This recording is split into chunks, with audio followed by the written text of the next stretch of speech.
The president faces threats, Fire claims 6 lives, Tshwane plunged in water crisis, and taps are soon to run dry in parts of Gauteng.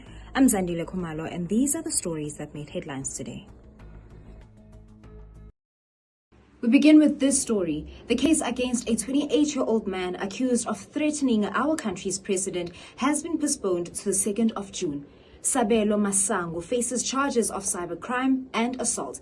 A Cape Town-based CEO laid a complaint after allegedly receiving phone calls in which threats were directed to the president.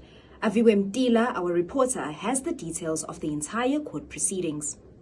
The matter was postponed in order for him to get that legal representation and a possible bail application. That would be on the 2nd of June. That's next week. So the state made it clear that it's opposing the bail of Philip Masango. And in fact, we're expecting him then to remain in custody and then appear next week when he is, of course, possibly going to hear that bail application. He is accused of threatening the president. We do understand the complaint coming in from a businesswoman here in Cape Town, a CEO of one of the companies here in Cape Town, that suggests that on the 12th of May, Masango sent a voice note threatening President Cyril Ramaphosa, going on to threaten the businesswoman herself as well as her family. But also texts that have been sent to the businesswoman, we do understand, that threaten the mayor of Cape Town, Jordan Hill-Lewis himself. So it is around those allegations that the Hawks have been combing through, and of course making that arrest just on Friday, and the matter making its first appearance here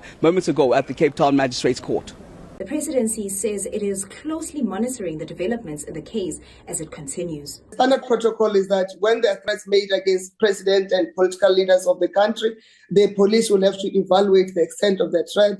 Of course, the intelligence sector works with them to check the veracity and whether that threat is it just from a deranged person or is a real threat. And depending on the assessment of the police, they make a decision and with the prosecutors whether it's worth arresting and pursuing. I'm sure the prosecution authorities and the police have worked around and seen that it's a valid threat that needs to be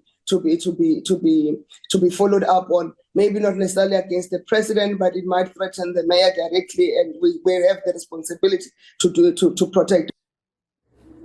Onto this story. A tragedy struck at Marikana Informal Settlement in Ekurhuleni, where a fire claimed the lives of 6 family members early this morning. The fire broke out while the family was asleep in their 4-roomed home. A 7-year-old girl is the sole survivor and was rushed to the hospital with critical burnt wounds. This devastated family member, Pete Pasha, says they have been left with more questions than answers. Came someone here in the middle of the night. He knocked on the door. He told me my daughter's place is burning. When we ran out, we come there. We got now the fire is very strong. We can't even try to help. Only one of my daughters survived. She got 7 years. Sorry, it's only one is survived. All 6 guys are gone. So I lose everything. To lose five kids, it looks like you lose everything on your life. It's very painful for my side, because now I don't know what gonna happen by my side, because to bury 5 bodies is so difficult, because now I'm not working. I'm a pensioner. It's very painful on my side. But Pahla, as this was happening in the early hours of this morning, was it just a regular night where you went to sleep, and, were you expecting this as a family? So no one can expect something like that.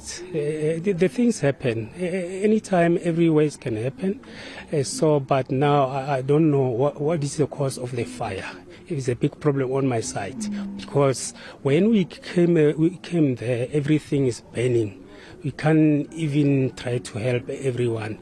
Just one kid is survived, 7 years old. Water woes continue in the city of Tshwane, with residents entering their 6th day without water following a major pipe burst. The city says it's uncertain when technicians will finalize repairs. Water tankers have been dispatched, but they're not reaching everyone, causing widespread of frustration and panic in affected communities.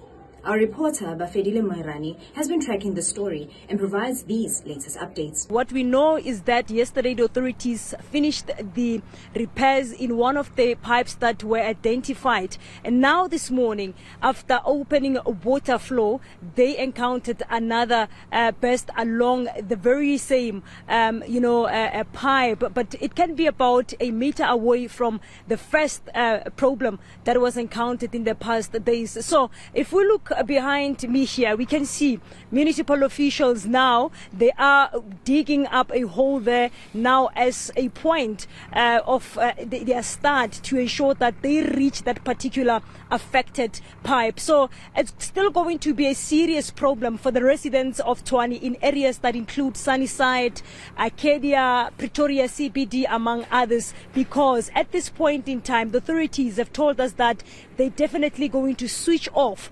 water. And now today, it is the 6th day, as you correctly indicating, that a majority of the people across the city of Tshwane are going to encounter water challenges. It's a new pipe burst. We have to deal with it. We are concerned that there's wastage of water. It means we will have to again close the source of water so that we can effect repairs. There is high likelihood that the areas like Arcadia, Sunnyside that were affected, as well as parts of Pretoria CBD, will again experience interruption of water supply. Meanwhile, Rand Water has issued a warning that parts of Gauteng will be without water later this week due to a scheduled infrastructure maintenance.